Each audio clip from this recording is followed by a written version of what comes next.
ओम नमः शिवाय। श्रावण मास महात्म्य तीसरा अध्याय। आज के वीडियो में आप सुनेंगे श्रावण माह में की जाने वाली भगवान शिव की लक्ष्य पूजा का वर्णन। सनत कुमार बोले, हे भगवान, आपने श्रावण मासों का संक्षिप्त वर्णन किया है। हे स्वामिन, इससे हमारी तृप्ति नहीं हो रही है, अतः आप कृपा करके विस्तार से वर्णन करें, जिसे सुनकर हे सुरेश्वर मैं कृत्य हो जाऊंगा। ईश्वर बोले, हे योगीश, जो बुद्धिमान नक्त व्रत के द्वारा श्रावण मास को व्यतीत करता है वह 12 महीने में नक्त व्रत करने के फल का भागी होता है। नक्त व्रत में दिन की समाप्ति के पूर्व सन्यासियों के लिए एवं रात्रि में गृहस्थों के लिए भोजन का विधान है। उसमें सूर्यास्त के बाद की 3 घड़ियों को छोड़कर नक्त भोजन का समय होता है। सूर्य के अस्त होने के पश्चात 3 घड़ी संध्या काल होता है। संध्या वेला में आहार, मैथुन, निद्रा और चौथा स्वाध्याय, इन चारों कर्मों का त्याग कर देना चाहिए। गृहस्थ और यति के भेद से उनकी व्यवस्था के विषय में मुझसे सुनिए। सूर्य के मंद पड़ जाने पर जब अपनी छाया अपने शरीर से दुगुनी हो जाए, उस समय के भोजन को यति के लिए नक्त भोजन कहा गया है। रात्रि भोजन उनके लिए नक्त भोजन नहीं होता।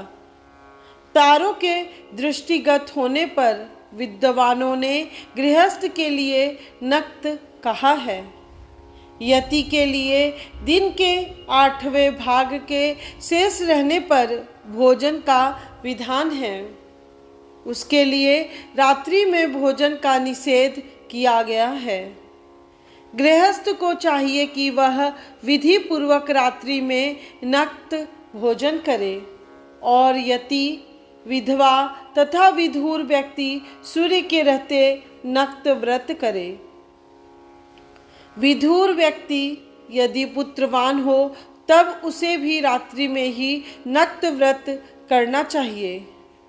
अनाश्रमी हो अथवा आश्रमी, अथवा पत्नी रहित हो अथवा पुत्रवान हो, उन्हें रात्रि में नक्त व्रत करना चाहिए।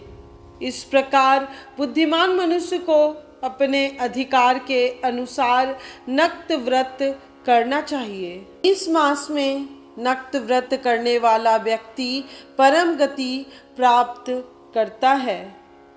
मैं प्रातःकाल स्नान करूँगा, ब्रह्मचर्य व्रत का पालन करूँगा, नक्त भोजन करूँगा, पृथ्वी पर सोऊंगा और प्राणियों पर दया करूँगा। हे देव, इस व्रत को प्रारंभ करने पर यदि मैं मर जाऊं तो हे जगतपते, आपकी कृपा से मेरा व्रत पूर्ण हो। ऐसा संकल्प करके बुद्धिमान व्यक्ति को श्रावण मास में प्रतिदिन नक्त व्रत करना चाहिए। इस प्रकार नक्त व्रत करने वाला मुझे अत्यंत प्रिय होता है। ब्राह्मण के द्वारा अथवा स्वयं ही अतिरुद्र, महारुद्र अथवा रुद्र मंत्र से महीने भर प्रतिदिन अभिषेक करना चाहिए। हे वत्स, मैं उस व्यक्ति पर प्रसन्न हो जाता हूँ, क्योंकि मैं जलधारा से अत्यंत प्रीति रखने वाला हूँ। अथवा रुद्र मंत्र के द्वारा मेरे लिए अत्यंत प्रीतिकर होम प्रतिदिन करना चाहिए। अपने लिए जो भी भोज्य पदार्थ अथवा सुखोपभोग की वस्तु अति प्रिय हो, संकल्प करके उन्हें श्रेष्ठ ब्राह्मण को प्रदान करके स्वयं महीने भर उन पदार्थों का त्याग करना चाहिए।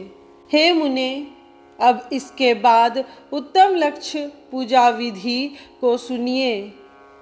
लक्ष्मी चाहने वाले अथवा शांति की इच्छा वाले मनुष्य को लक्ष्य विल्व पत्रों या लक्ष्य दुर्वा दलों से शिव की पूजा करनी चाहिए। आयु की कामना करने वाले को चंपा के लक्ष्य पुष्पों तथा विद्या चाहने वाले व्यक्ति को मल्लिका या चमेली के लक्ष्य पुष्पों से श्री हरि की पूजा करनी चाहिए। शिव तथा विष्णु की प्रसन्नता तुलसी के दलों से सिद्ध होती है।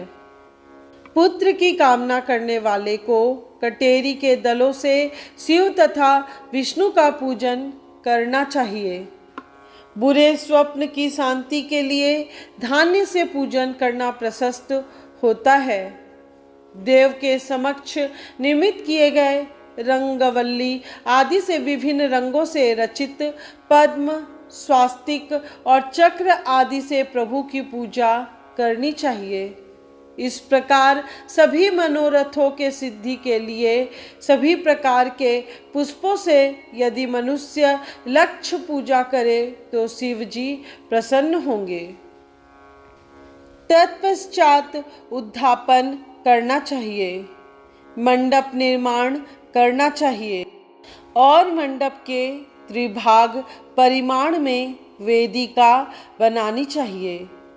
तदनंतर पुण्याहवाचन करके आचार्य का वरण करना चाहिए और उस मंडप में प्रविष्ट होकर गीत तथा वाद्य के शब्दों और तीव्र वेद ध्वनि से रात्रि में जागरण करना चाहिए। वेदिका के ऊपर उत्तम लिंग तो भद्र बनाना चाहिए और उसके बीच में चावलों से सुंदर कैलाश का निर्माण करना चाहिए।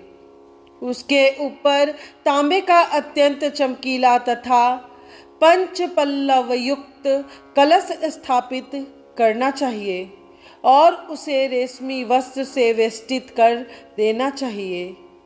उसके ऊपर पार्वती पति शिव की सुवर्णमय प्रतिमा स्थापित करनी चाहिए।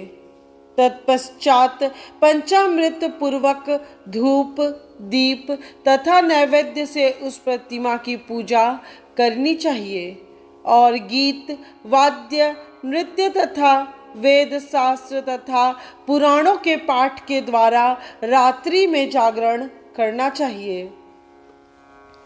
इसके बाद प्रातः काल भली भांति स्नान करके पवित्र हो जाना चाहिए और अपनी शाखा में निर्दिष्ट विधान के अनुसार वेदिका निर्माण करना चाहिए।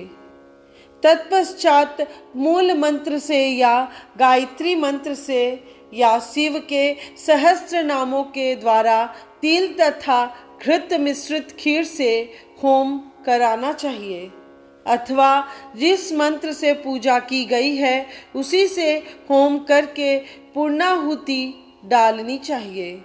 इसके बाद वस्त्र, अलंकार तथा भूषणों से भली भांति आचार्य का पूजन करना चाहिए। तत्पश्चात अन्य ब्राह्मणों का पूजन करना चाहिए और उन्हें दक्षिणा देनी चाहिए। जिस जिस वस्तु से उमापति शिव की लक्ष्य पूजा की हो उसका दान करना चाहिए। स्वर्णमयी मूर्ति बनाकर शिव की पूजा करनी चाहिए। यदि दीप कर्म किया हो तो उस दीपक का दान करना चाहिए। चांदी का दीपक और स्वर्ण की वर्तिका अर्थात बत्ती बनाकर उसे गौघृत से भरकर सभी कामनाओं और अर्थ की सिद्धि के लिए उसका दान करना चाहिए। इसके बाद प्रभु से क्षमा प्रार्थना करनी चाहिए और अंत में 100 ब्राह्मणों को भोजन कराना चाहिए। हे मुने, जो व्यक्ति इस प्रकार पूजा करता है मैं उस पर प्रसन्न होता हूँ। उसमें भी जो श्रावण मास में पूजा करता है उसका अनंत फल मिलता है। यदि अपने लिए अत्यंत प्रिय कोई वस्तु मुझे अर्पण करके विचार से इस मास में कोई त्यागता है तो अब उसका फल सुनिए। इस लोक में तथा परलोक में उसकी प्राप्ति लाख गुना अधिक होती है। सकाम करने से अभिलषित सिद्धि होती है और निष्काम करने से परम गति मिलती है। इस मास में रुद्राभिषेक करने वाला मनुष्य उसके पाठ की अक्षर संख्या से एक एक अक्षर के लिए करोड़ करोड़ वर्षों तक रुद्रलोक में प्रतिष्ठा प्राप्त करता है। पंचामृत का अभिषेक करने से मनुष्य अमरत्व प्राप्त करता है। इस मास में जो मनुष्य भूमि पर शयन करता है उसका फल भी मुझसे सुनिए। हे द्विज श्रेष्ठ, वह मनुष्य 9 प्रकार के रत्नों से जड़ी हुई सुंदर वस्त्र से आच्छादित, बिछे हुए कोमल गद्दे से सुशोभित, देश तकियों से युक्त, रम्य स्त्रियों से विभूषित, रत्न निर्मित दीपों से मंडित तथा अत्यंत मृदु और गरुणाकार प्रवाल मणि निर्मित अथवा हाथी दांत की बनी हुई अथवा चंदन की बनी हुई उत्तम तथा शुभ सैया प्राप्त करता है। इस मास में ब्रह्मचर्य का पालन करने से वीर्य की दृढ़ पुष्टि होती है। ओज, बल, शरीर की दृढ़ता और जो भी धर्म के विषय में उपकारक होते हैं वह सब उसे प्राप्त हो जाता है। निष्काम ब्रह्मचर्य व्रती को साक्षात ब्रह्म प्राप्ति होती है और सकाम को स्वर्ग तथा सुंदर देवांगनाओं की प्राप्ति होती है। इस मास में दिन रात अथवा केवल दिन में अथवा भोजन के समय मौन व्रत धारण करने वाला भी महान वक्ता हो जाता है। व्रत के अंत में घंटा और पुस्तक का दान करना चाहिए। मौन व्रत के महात्म्य से मनुष्य सभी शास्त्रों में कुशल तथा वेद वेदांग में पारंगत हो जाता है तथा बुद्धि में बृहस्पति के समान हो जाता है।